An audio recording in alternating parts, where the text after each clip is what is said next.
ಯೋಗಿಯಾದ ಆದಿಯೋಗಿ ಶಿವನು ಯೋಗದ ಅಮೋಘ ವಿಜ್ಞಾನವನ್ನು ಮಾನವತೆಗೆ ನೀಡಿದನು. ಮಾನವರು ತಮ್ಮ ಪರಮ ಸ್ವರೂಪವನ್ನು ಕಂಡುಕೊಳ್ಳಲು ಅವನು 112 ವಿಧಾನಗಳನ್ನು ಅರ್ಪಿಸಿದನು. 112 ಅಡಿ ಎತ್ತರದ ಆದಿಯೋಗಿಯ ಈ ಭವ್ಯ ಮುಖವು ಅವನ ಈ ಅಮೂಲ್ಯ ಕೊಡುಗೆಯ ಸಂಕೇತವಾಗಿದೆ.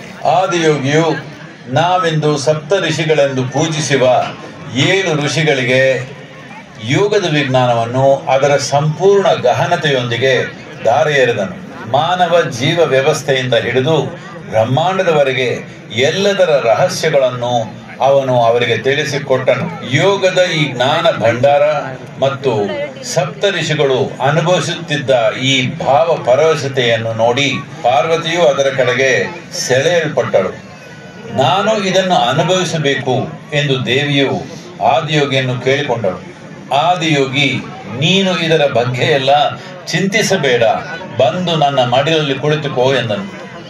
ಅವಳು, ನನಗೆ ಬೇಕಿರುವುದು ನಿಮ್ಮ ಒಲವು ಮಾತ್ರ ಅಲ್ಲ, ನನಗೆ ಬೇಕಿರುವುದು ನಿಮ್ಮ ಜ್ಞಾನ ಎಂದಳು. ಅವನು, ನೀ ಬಂದು ಕುಳಿತುಕೋ, ಜ್ಞಾನ ಎನ್ನುವುದು ಕಲಿಯುವ ವಿಷಯವಲ್ಲ, ಅದು ಅನುಭವಿಸಬೇಕಾದ ಆಯಾಮ. ನನ್ನ ಮಡಿಲಲ್ಲಿ ಕುಳಿತುಕೋ, ನನ್ನೊಂದಿಗೆ ಒಂದಾಗು ಎಂದನು.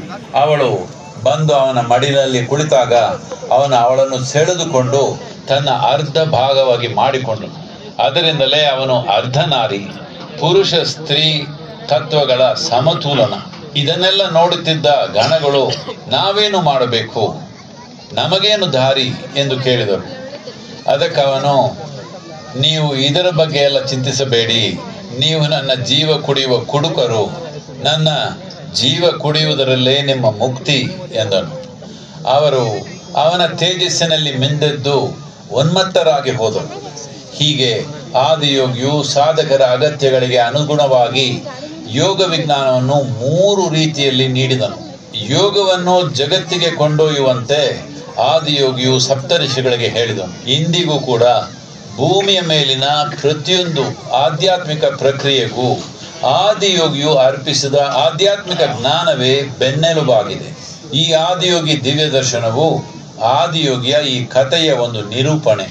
ಮಾನವತೆಯ ಇತಿಹಾಸದಲ್ಲೇ ಮೊಟ್ಟ ಮೊದಲ ಬಾರಿಗೆ ನೀವು ಪ್ರಕೃತಿಯ ಮಿತಿಗಳಿಂದ ಬಂಧಿತರಾಗಬೇಕಾಗಿಲ್ಲ ಎಂಬುದು ಮನುಷ್ಯರಿಗೆ ನೆನಪಿಸಲಾದ ಕಥೆ ಇದು. ನೀವು ಬೇಕಾದ ಸಾಧನೆ ಮಾಡಲು ತಯಾರಿದ್ದರೆ ನೀವು ಎಲ್ಲ ಮಿತಿಗಳನ್ನು ಮೀರಿ ಪರಮ ಮುಕ್ತಿಯನ್ನು ಪಡೆದುಕೊಳ್ಳಬಹುದು. ಈ ಒಂದು ಕ್ಷೇತ್ರ ನಿಮ್ಮ ಮುಕ್ತಿ ಸಾಧನೆಗಾಗಿ ನಿರ್ಮಿಸಲಾದ ಒಂದು ಕ್ಷೇತ್ರ. ಇದನ್ನು ನೀವು ಉಪಯೋಗಿಸಿಕೊಳ್ಳಬೇಕೆಂದು ನನ್ನ ಆಸೆ, ನನ್ನ ಆಶೀರ್ವಾದ.